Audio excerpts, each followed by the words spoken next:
क्या बोलेंगे? कितने समय तक पास आया, उसे बोला गया टाइम ऑफ अप्रोच। और ये बच्चों इधर टाइम ऑफ रिसेशन, दूर जा रहा है, तो दूर जा रहा तो उसे हमने क्या बोला? रिसेशन। तो एक अप्रोच और एक रिसेशन। ये वाला जो टाइम है इसी का दूसरा नाम आप लिख सकते हैं, आप इसे लिख सकते हैं डिफॉर्मेशन टाइम। जितने समय में डिफॉर्मेशन हुआ, डिफॉर्मेशन टाइम। और इसे आप कह सकते हो आर रिकवरी टाइम, जितने समय में रिकवरी हुआ। तो देखो यहाँ पे दो प्रोसेस हुआ, एक तरफ डिफॉर्मेशन हुआ और दूसरी बार रिकवरी हुआ। इम्पल्स ने दोनों काम किया, डिफॉर्मेशन टाइम और रिकवरी टाइम। एक नाम बच्चों और इसका लिख सकते हैं आप, इसका नाम लिख सकते हैं कंप्रेशन टाइम। कौन सा टाइम? कंप्रेशन, प्रेस करता रहा, डैमेज करता रहा, इसलिए इसका नाम पड़ा कंप्रेशन टाइम। और यहाँ पे दूर जाता रहा, इसलिए इसका नाम पड़ा सेपरेशन टाइम। तो नाम दोनों का हम लोगों ने ऐसे रखा, एक कंप्रेशन टाइम और एक सेपरेशन टाइम, एक डिफॉर्मेशन टाइम, एक रिकवरी टाइम। रिकवरी लिख दो चाहे रिफॉर्मेशन लिख दो, रिफॉर्मेशन टाइम, डिफॉर्मेशन तो रिफॉर्मेशन, कुछ भी नाम लिख दो, समझ आया? अब यहाँ पे कभी कभी रिफॉर्मेशन लिखा रहता है तो समझेंगे, सब बात ध्यान रखेंगे। अब बच्चों जो इम्पल्स आया वो कांस्टेंट आया कि वेरिएबल आया? अलग अलग जगह अलग अलग, एट इंस्टेंट अलग अलग आया। लेकिन जब हम पढ़ते हैं ना तो पूरी ही बात पढ़ते एक साथ।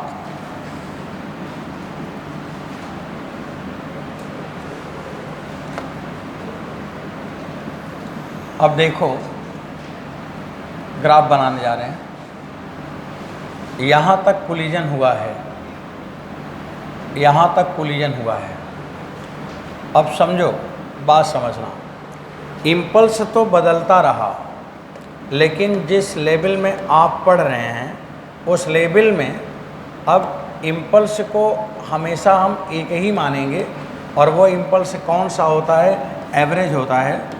जैसे वैल्यू तो बदलता रहा, वैल्यू तो नो डाउट चेंज होगा, लेकिन हम अलग अलग जगह अलग अलग इम्पल्स नहीं निकालेंगे, बल्कि हम क्या करेंगे, उस पूरे टाइम इंटरवल में जो भी घटा बढ़ा जो भी आया उसका टोटल वैल्यू को हम जे लिखेंगे और वही टोटल वैल्यू हम निकालेंगे।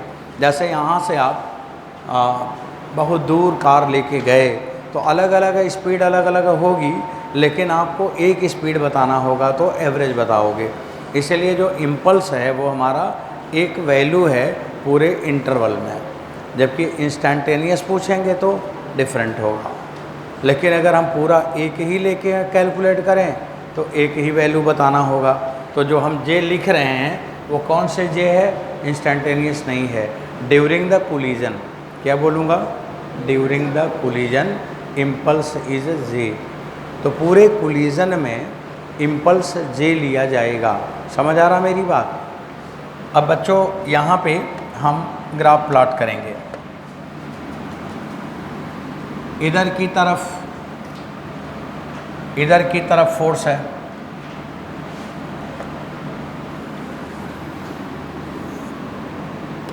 यहाँ पे,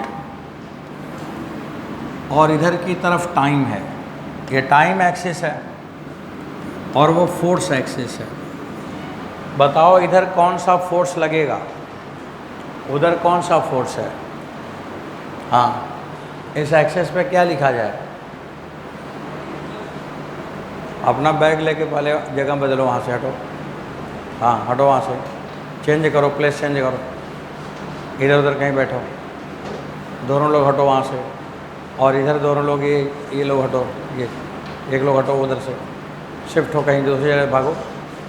अभी क्लास डिस्टर्ब करोगे तो भगा देंगे, बाहर निकलो, उधर चलो बैठो। एकदम नालायक टाइप के आके बैठ जाता है। चलो उधर बैठ। इधर वाला कौन सा फोर्स है? नॉर्मल है। और इधर एक्सिस पे क्या है? टाइम एक्सिस है। इधर कौन सा फोर्स है? कॉन्टैक्ट फोर्स, माने नॉर्मल ही तो होगा। अब नॉर्मल सबसे ज़्यादा कहाँ पे होगा? सबसे ज़्यादा कहाँ पे होगा? जहाँ पे मैक्सिमम डिफॉर्मेशन होगा वहाँ पे नॉर्मल सबसे ज़्यादा होगा। अब देखो इसका जब हम ग्राफ प्लॉट करेंगे तो यहाँ से नॉर्मल धीरे धीरे बढ़ेगा। बच्चों यहाँ से नॉर्मल धीरे धीरे बढ़कर और ये मैक्सिमम हुआ और फिर ये डाउन होके यहाँ ज़ीरो हो गया। ऐसे ही नॉर्मल फोर्स बदलता है। ये यहाँ पे मैक्सिमम होगा, ऐसे ही बदलेगा। बच्चों ये जो टाइम है यहाँ से यहाँ तक, इसे हम लोग कहते हैं कंप्रेशन टाइम। क्या बोलते हैं? Compression time, delta T C. और इधर हम लोग लिखते हैं recovery time, delta T R. तो दो टाइम हो गया, एक कंप्रेशन टाइम और एक रिकवरी टाइम। कंप्रेशन टाइम में नॉर्मल बढ़ता गया और रिकवरी टाइम में नॉर्मल घटता गया। समझ आया? और इसका पूरा एरिया जब आप निकालोगे, पूरा एरिया, तो उसी को हम लोग कहते हैं area under normal force and time curve, और इसे लिखा जाता है जे माने इम्पल्स। तो इसका एरिया निकालोगे तो क्या बनेगा? इम्पल्स बनेगा। तो इम्पल्स को देख के बता लोगे। जो जितना शार्प होगा उतना ही वो हाई इम्पल्स माना जाएगा। अचानक चेंज हुआ, सडन चेंज हुआ, पूरे एरिया को निकालते हैं इम्पल्स। तो देखो बच्चों यहाँ पे देखो, यहाँ नॉर्मल अलग है, यहाँ नॉर्मल अलग है, यहाँ नॉर्मल अलग है।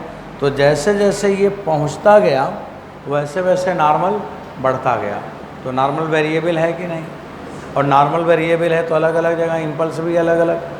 लेकिन हम लोग क्या कर रहे हैं? पूरा एरिया ले रहे हैं। और जब पूरा एरिया ले रहे हैं तो कौन सी वैल्यू हो गया? इंस्टेंटेनियस नहीं, पूरे टाइम इंटरवल का एवरेज हो गया। और उसी को हमारे सिलेबस में पढ़ना है। समझ आई बात? अब चलिए यहाँ पे जो जो इवेंट हुआ आप देख रहे हैं, एक मैक्सिमम कंप्रेशन हुआ, फिर रिकवरी हुआ। अब बच्चों इसमें क्या क्या कंजर्वेशन है उसे लिखना है। तो क्या कंजर्वेशन है और मेरा टारगेट क्या है? मेरा टारगेट क्या है? V1 और V2 निकालना। मुझे क्या करना है? V1 और V2 निकालना है। U1 और U2 दिया है और निकालना क्या है? V1 और V2। अब इसमें क्या क्या कंजर्व है उसे लिखा जाए। हटाऊँ ये सब? अब कंजर्वेशन ऑफ मोमेंटम, अगर एक्सटर्नल फोर्स ज़ीरो है तो सबसे पहले आप यूज़ करोगे कंजर्वेशन ऑफ मोमेंटम।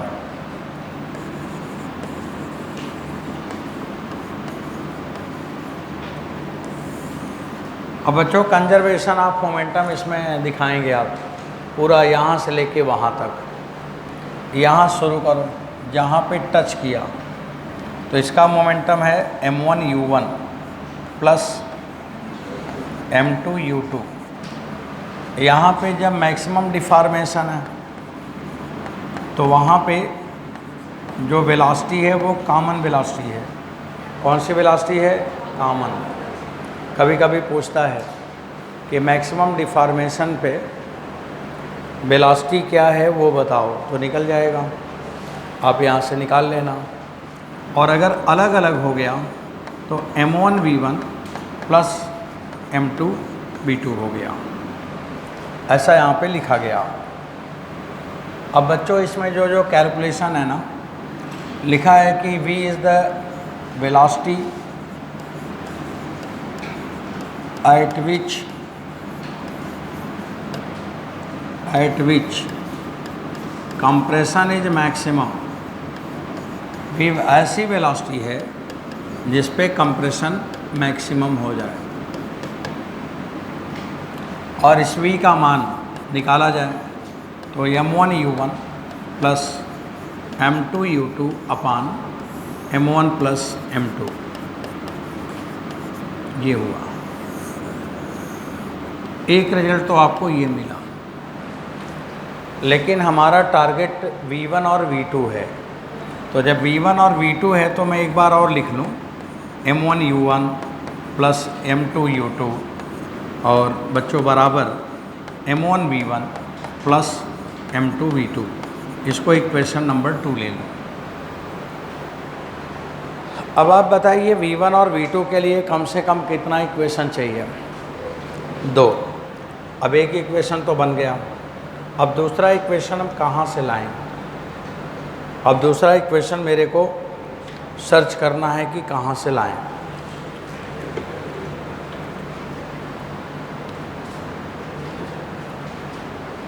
तो आप लोग बता रहे हैं एनर्जी का कंजर्वेशन कर लूँ। चलो मैं कंजर्वेशन ऑफ एनर्जी लिखता हूँ। बच्चों ऐसे बताते रहेंगे और हम लिखते रहेंगे। अब आप बता रहे हैं कंजर्वेशन ऑफ एनर्जी यूज़ करूँगा, आप ही लिखवा दो। बच्चों वैल्यू ज़रा कंजर्वेशन ऑफ एनर्जी का आप लोग बोलिए। इनिशियल में एनर्जी कितनी है? हाफ, पूरा बोलते चले जाओ, हाफ M1U1 स्क्वायर, हाँ बिल्कुल सही है, plus half M2U2 square equals to, अब इसके आगे क्या होगा? हाँ आगे बोलिए, half M1V1 square plus half M2V2 square. आप गारंटी लेंगे इसको लिखने का? गारंटी ले लीजिए तो मैं लिख लूँ। आप गारंटी कैसे ले सकते हैं? क्योंकि वहाँ पे मैक्सिमम डिफॉर्मेशन हो रहा है यहाँ पे। इसके बाद आगे क्या होगा? क्या वो अलग अलग हो पाएगा? क्या अलग होगा तो फिर से वही मोमेंटम, फिर से वही वेलोसिटी, मोमेंटम तो मिल जाएगा, लेकिन क्या फिर से एनर्जी मिल पाएगा? अब इसकी कोई गारंटी ले तो हम लिख सकते हैं, पर बच्चों गारंटी हम कैसे ले सकते हैं? हमें क्या पता आगे क्या होगा। इसके आगे का जो केस है, अगला केस है, एक यहाँ तक आप ले जा सकते थे, equal to half M1 plus M2 और कॉमन वेलोसिटी का स्क्वायर, ये लिख सकते हो, और प्लस इंटरनल एनर्जी। वहाँ पे क्या आ गया? Internal energy. जब वो मैक्सिमम कंप्रेशन में है तो उस समय कॉमन वेलोसिटी आएगा, और जो एनर्जी कम ज़्यादा, जो एनर्जी का डिफरेंस आएगा, मतलब ये कम होगा इससे, दोनों के सम से, तो वही एनर्जी क्या है? इंटरनल एनर्जी है। इसके आगे मैं कंजर्वेशन नहीं लगा सकता। इसके आगे कंजर्वेशन लगाने के लिए मैं आपसे पूछूंगा कि आप गारंटी ले सकते हो, तो आप गारंटी नहीं ले सकते हो, क्योंकि अभी बहुत सारी चीज़ें हमें पता ही नहीं है। तो बच्चों गारंटी अभी इसके आगे नहीं जा सकते आप। तो चलिए जहाँ तक आया वहाँ तक तो आ ही गया। अब आप यहाँ से इंटरनल एनर्जी निकाल सकते हो। इंटरनल एनर्जी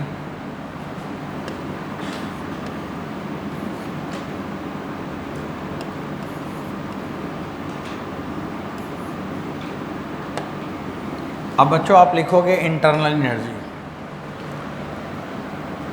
अच्छा ये बताओ कि मैक्सिमम कंप्रेशन जब होगा तो उस समय की कंडीशन क्या होगी? उस समय अगर कोई पूछे कि मैक्सिमम कंप्रेशन कब होगा, तो आंसर क्या है? रिलेटिव स्पीड 0 होगा। दोनों की स्पीड भी है, तो रिलेटिव स्पीड 0 नहीं हो गया, तो रिलेटिव स्पीड 0 हो गया। और मैक्सिमम कंप्रेशन में जो एनर्जी बॉडी के अंदर है, अगर वो मैक्सिमम कंप्रेस, अगर आपने स्प्रिंग को कंप्रेस कर दी तो स्प्रिंग के अंदर एनर्जी होगी कि नहीं? अगर दो बॉडी कंप्रेस हुआ तो कंप्रेस में क्या हुआ? मॉलिक्यूलर सेपरेशन डिक्रीज हुआ, और मॉलिक्यूलर सेपरेशन डिक्रीज हुआ तो इसका मतलब उसने एनर्जी को स्टोर किया, तो उसमें एनर्जी तो स्टोर है बॉडी में, और वही एनर्जी तो देकर वो अलग अलग करेगा, नहीं तो अलग अलग कभी हो पाएंगे? अलग कैसे हुआ? जब दोनों एक में जुड़े थे तो अलग कैसे हुआ? इसका मतलब अलग होने के लिए कोई एनर्जी दिया होगा। अभी दोनों बॉडी का स्पीड बराबर है, और इसके बाद एक का कम हो गया, एक का ज़्यादा हो गया। तो जब ज़्यादा हो गया तो इसका मतलब उसको एनर्जी किसी ने दिया ना। अब एनर्जी किसने दिया, कहाँ से आ गई, इसका मतलब वो एनर्जी कौन होगी, यही जो स्टोर होगा यही वो वापस दे देगा। इसका मतलब एनर्जी जब रखे रहेगा तब तो दे देगा। तो बच्चों ये यू आई को हम लोग कहते हैं इंटरनल एनर्जी, इसका नाम है इंटरनल एनर्जी। कभी कभी सवाल में पूछ लेता है कि stored energy in maximum deformation, तो मैक्सिमम डिफॉर्मेशन की एनर्जी, तो आप इसे कहते हैं energy, stored energy in maximum deformation, stored energy in maximum deformation. IT के पेपर में एक बार यही वर्ड पूछा था कि मैक्सिमम डिफॉर्मेशन में एनर्जी क्या है, वो इसी को पूछा था, इंटरनल एनर्जी ही पूछा था। अब आप बताइए इंटरनल एनर्जी निकालना कोई मुश्किल है, कॉमन स्पीड आ जाएगी, यहाँ रख दोगे इंटरनल एनर्जी आ जाएगा, यहाँ तक निकालने में कोई मुश्किल। अब मुश्किल अभी भी है V1 और V2 निकालने में, यहाँ तक का काम तो हो गया है, यहाँ तक तो हम आ चुके हैं। तो stored energy in maximum deformation,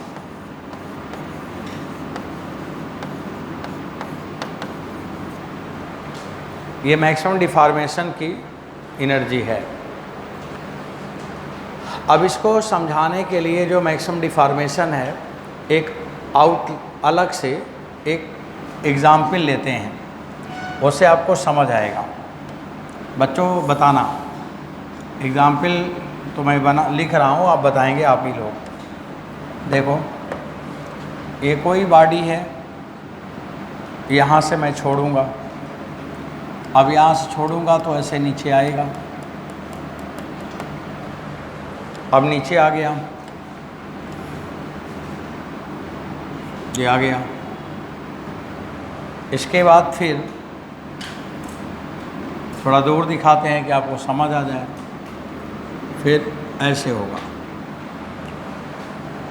यहाँ पे कौन सी एनर्जी है, पोटेंशियल एनर्जी जीरो नहीं है और काइनेटिक एनर्जी जीरो है। मैंने बोला ना, इसे मैं रिलीज़ करूँगा। तो बच्चों जब यहाँ पे आएगा, इस जगह आएगा, तो बताइए कि कौन सी एनर्जी होगी, कौन सी एनर्जी नहीं होगी, नाम बताओ। इसमें काइनेटिक एनर्जी होगी। अब काइनेटिक एनर्जी होगी, इसकी कुछ स्पीड होगी, ये स्पीड v ले लिया, तो यहाँ पे काइनेटिक एनर्जी जीरो नहीं है और यही रेफरेंस लाइन है। तो बताओ पोटेंशियल एनर्जी रेफरेंस लाइन पे क्या होगा, जीरो होगा। अब इसके बाद ये उछलेगा, जब उछलेगा ऐसे उछलेगा, तो बच्चों फिर इसमें कौन सी एनर्जी है, काइनेटिक है और पोटेंशियल एनर्जी नहीं है। और यहाँ जब आते आते रुक गया तो काइनेटिक एनर्जी जीरो है, पोटेंशियल एनर्जी जीरो नहीं हुआ। ऐसे तो पढ़ते हैं। अब ज़रा पढ़ के सुनाओ कि कैसे एनर्जी ट्रांसफार्म हुआ। टोटल एनर्जी कंजर्व है मान लो, तो एनर्जी कैसे ट्रांसफार्म हुआ, क्या लिखोगे, potential energy converted into kinetic. अब इसके आगे काइनेटिक एनर्जी है, काइनेटिक एनर्जी कन्वर्टेड इनटू, अब उसके बाद तो ही आया ना, वहाँ भी काइनेटिक है, यहाँ भी काइनेटिक है, बीच में खाली नहीं लग रहा है। पोटेंशियल एनर्जी काइनेटिक एनर्जी में बदला तो काइनेटिक एनर्जी, अब काइनेटिक एनर्जी फिर यहाँ बीच में कुछ खाली है, अब फिर काइनेटिक फिर पोटेंशियल में बदला, लेकिन बीच में कुछ गड़बड़ है। अब बीच में गड़बड़ क्या है, आपको दिख रहा है कि यहाँ पे स्पीड इधर है और यहाँ पे स्पीड इधर है। तो अगर ये स्पीड इधर से इधर हुआ, इधर वाले को अगर मैं माइनस कर दूँ, इधर वाले को प्लस कर दूँ, तो बीच में जीरो तो हुआ होगा। इसका मतलब बीच में एक स्टेज और आई और वहाँ पे क्या हुआ होगा, जीरो हुआ होगा। तो बच्चों एक स्टेज यहाँ पे आई, बीच में एक स्टेज और आई है और वो आपने नहीं लिखा है। अब देखो इसकी स्पीड घटी है, इसकी स्पीड घटती जा रही है, ऐसे ये बना रहा हूँ। इसकी स्पीड यहाँ है, फिर थोड़ी कम हो गई, फिर थोड़ी कम हो गई, फिर थोड़ी कम हो गई, फिर थोड़ी कम हो गई और यहाँ पे जीरो हो गई। और जब यहाँ पे ज़ीरो हो गई, स्पीड ज़ीरो हो गई, तो सारी की सारी एनर्जी इसने स्टोर कर लिया। अब सारी एनर्जी इसने स्टोर कर ली, तो इसमें केवल कौन सी एनर्जी है? इंटरनल। और यहाँ पे काइनेटिक भी ज़ीरो है और पोटेंशियल भी ज़ीरो है। यहाँ दोनों एनर्जी ज़ीरो है इस जगह, ना तो स्पीड है और ना तो रेफरेंस लाइन के ऊपर है। इसलिए इसमें ना तो काइनेटिक है ना तो पोटेंशियल है। इसका मतलब total energy absorbed in the body in the form of internal energy. ये पूरी की पूरी एनर्जी कौन सी है? इंटरनल एनर्जी हो गई।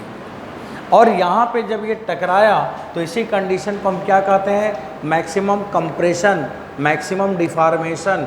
और उस समय पूरी एनर्जी इसने स्टोर कर लिया। समझ आया? जैसे कोई छोटा सा बच्चा गेंद खेल रहा है बाल, और किसी के आंगन में जा के गिर रहा है। अब एक बार गिरा तो उसने उठा के फेंक दिया, लो उसके मन में आया उठा के फेंक दो, ले जाओ खेलो। ऐसा भी एक इंसान था, कर दिया, फेंक दिया। दूसरे ने क्या किया कि उस बाल को लिया और उसको तोड़ के फेंका तो डैमेज करके फेंका। और एक ने बोला कि बाल देना ही नहीं है। अब ये तो इसके ऊपर डिपेंड करेगा ना, जिसके आंगन में बाल गया, अब तो उसके ऊपर डिपेंड करेगा कि बाल का करेगा क्या। या तो मुझे वापस दे दे, पूरी तरह से वैसे ही वापस दे दे। एक उसका ये नेचर हो सकता है, एक ये नेचर हो सकता है कि उसको चाकू से काट कर, ब्लेड से काट कर टुकड़ा करके तब दे दे। ये भी हो सकता है, डिफार्म करके दे सकते हैं। और या तो उसको हमें दे ही ना, अब देगा नहीं तो रख भी नहीं सकता, तब हम इंक्वायरी करा देंगे घर में। अगर नहीं दिया तो हम बोलेंगे ना कि आंगन में बाल गया था मेरा, कहाँ गया? पुलिस जाओ ढूंढो। अब बाल तो निकल जाएगा उसके घर में, तब उसे वो क्या करेगा? अगर वो देगा भी नहीं तो रख भी नहीं सकता। किसी दूसरे की चीज़ आप नहीं रख सकते। जैसे मान लीजिए बालसन पे आपने, किसी ने एक बड़ा सा बैग पाया, उसमें बहुत सारा पैसा है, या तो आप लौटा दो वहीं पर, और या तो फिर वहीं अगल बगल फेंक दो और भाग जाओ। और अगर लेके घर गए और चारों तरफ से पुलिस पकड़ रही है कि किसके पास है बैग, किसके पास है, तो अब आप अगर देंगे तो भी जेल जाएंगे, अब कुछ भी करेंगे तो जेल ही जाएंगे। तो उसका भी एक ही तरीका है, उसमें आग लगा दो और पूरा जल जाए, पूरा राख हो जाए, जल जाए, और जब जल जाएगा तो बच जाओगे। ये नहीं बोल रहा हूँ ऐसा करना है, मैं एक एग्जाम्पल समझाना चाह रहा हूँ। तो अब वैसे ये बाल को दे तो नहीं सका तो रख भी नहीं सकता, तब फिर उसे क्या करेगा? जला दे मतलब सारी एनर्जी हीट के फॉर्म में लॉस हो जाए। अब यहाँ तीन ही घटना होगा। अगर ये वापस पूरी स्पीड दे दे तो परफेक्ट इलास्टिक, और अगर थोड़ा बहुत कम कर दिया, पूरी स्पीड नहीं मिल पाई, तो फिर इन इलास्टिक। और अगर पूरा का पूरा स्पीड खा गया, हीट के फॉर्म में एनर्जी लॉस हो गई और वो वापस लौटा ही नहीं, यहीं पे रह गया, तो इसका मतलब वो परफेक्ट इन इलास्टिक हो गया। तो बताइए एनर्जी, आपसे मैंने क्या पूछ रहा था कि अलग अलग हो जाएगा, अलग अलग हो जाएगा और अलग अलग हो जाएगा, तो क्या अपनी पूरी एनर्जी पा जाएगा? इसकी गारंटी आप ले लीजिए। अब बताओ, आप गारंटी ले पाएंगे? अब इसके आगे क्या करेगा इसके ऊपर डिपेंड करेगा, हम कैसे गारंटी ले लें? हाँ, कैसे हम गारंटी ले सकते हैं बताओ? इसीलिए वहाँ पे प्रॉब्लम चल रहा था कि आप, मैं पूछ रहा हूँ कि गारंटी लो तो मैं लिख दूँ, गारंटी लो तो लिख दूँ, और आप समझ नहीं पा रहे गारंटी क्यों लेने के लिए बोला जा रहा है, क्योंकि यहाँ पे प्रॉब्लम आने वाली है। इसके आगे क्या होगा? Depending on the nature of the body, nature of the material, either it absorb total energy in the form of and converted in form of heat, और या तो पूरा वापस कर दे। तो ये डिपेंड करेगा इसके नेचर पर। जैसे गीली मिट्टी को छोड़ो तो क्या गीली मिट्टी वापस लौट के आएगी? आप गीली मिट्टी छोड़ के इंतज़ार करो कि मिट्टी आओ, आएगा? नहीं आएगा। अब जहाँ चिपक गया वहीं रह जाएगा। लेकिन जब वो आया नहीं, चला नहीं, तो मेरी जो एनर्जी थी पोटेंशियल एनर्जी वो कहाँ गई? पोटेंशियल एनर्जी काइनेटिक एनर्जी में बदली, यहाँ तक तो सही है। और फिर काइनेटिक एनर्जी से आगे क्या हुआ? वो लौटा ही नहीं। तो फिर वो काइनेटिक एनर्जी या उसकी जो एनर्जी है वो कहाँ गई? तो किस में बदल गई?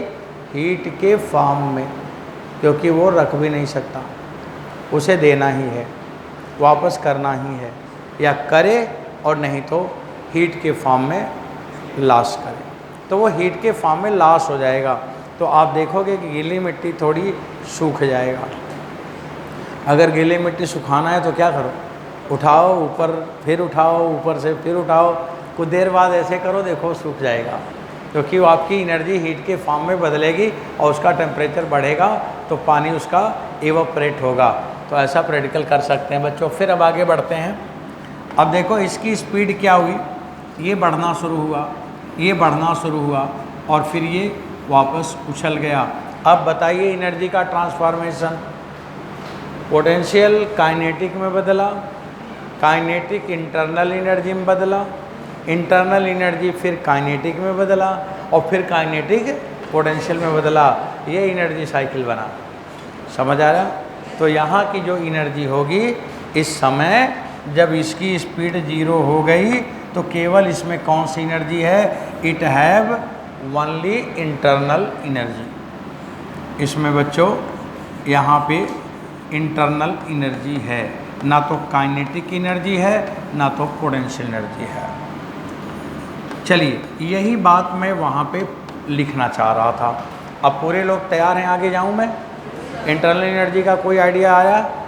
समझ आई बात? ठीक। अब फिर वहीं का वहीं रह गया। यहाँ तक तो सही है, आप इंटरनल एनर्जी निकाल लोगे बच्चों। अब बताइए क्या मैं आगे इक्वल टू उसके आगे लिख सकता हूँ? उसके आगे मैं हाफ m1v1² क्या लिख सकता हूँ? उसके लिखने के लिए हमें ये पता करना पड़ेगा किसने एनर्जी हीट के फॉर्म में लॉस नहीं किया। अगर ये पूरी एनर्जी हीट के फॉर्म में लॉस हो जाए पूरी एनर्जी, तो क्या ये अलग अलग हो पाएगा? तब कॉमन स्पीड से ही चलता रह जाएगा, तो सेपरेट हो पाएगा? तो सेपरेशन के लिए इंटरनल एनर्जी का कन्वर्जन बहुत ज़रूरी है, और अगर ये पूरा लॉस हो गया तो दे विल नॉट सेपरेट। अब आगे क्या होगा ये मेरे को नहीं पता, मैं आगे नहीं लिख सकता। अब आगे तो मैं लिख ही नहीं सकता, इन्फॉर्मेशन इनकम्प्लीट है, हमें पता ही नहीं कैसा होगा। तो बड़े लोग परेशान थे कि अब V1 V2 कैसे निकालें। अब कोई रास्ता दिख रहा है? क्योंकि दो इक्वेशन तो चाहिए ना। एनर्जी कंजर्वेशन हम आगे लगा नहीं सकते क्योंकि हमें इन्फॉर्मेशन नहीं मालूम, दिया नहीं है, सवाल में मैंने लिखा भी नहीं है कि कैसा कंडीशन है, तो इसलिए अब हम कैसे लगाएं आगे। तब बच्चों इसके आगे मैं कैसे लगाऊं अब समझ नहीं आ रहा है। तो जब समझ नहीं आया तब उसको बताया किसने? न्यूटन ने। अब आगे की राह न्यूटन ने आसान की, न्यूटन ने कुछ बात बताई, और अब न्यूटन ने क्या बताया अब उसे लिखना है। अब बच्चों यहाँ पे हम पढ़ेंगे Newton's law of collision. Newton's law of collision.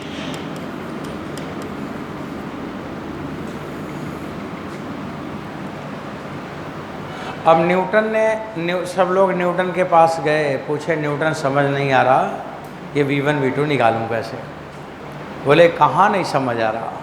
तो बोले अरे एक कोलिजन में। तो उन्होंने बोला कि पहले ये बताओ कि कोलिजन कैसा है। तो लोगों को आइडिया नहीं था, बोले यही तो नहीं समझ आ रहा है।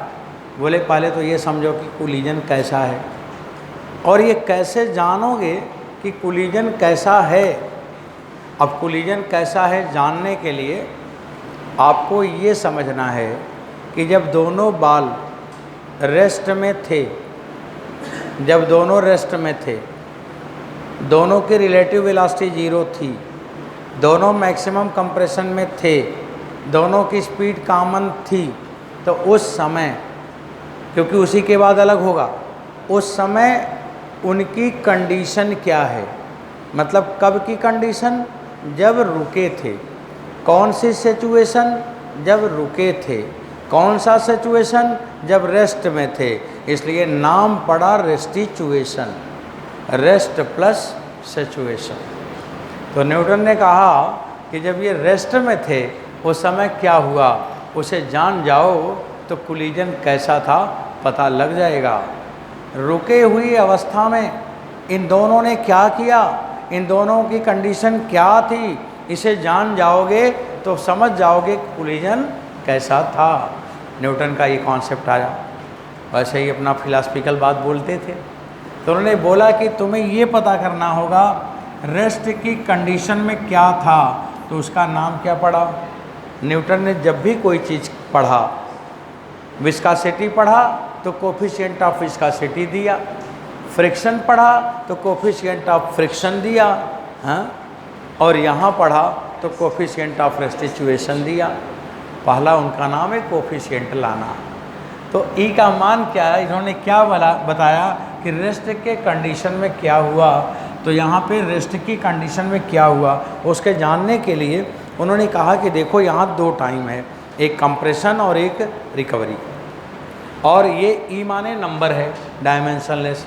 तो इसकी वैल्यू क्या हुआ, कंप्रेशन टाइम अपान रिकवरी टाइम, कंप्रेशन टाइम अपान रिकवरी टाइम, ये लिखा गया।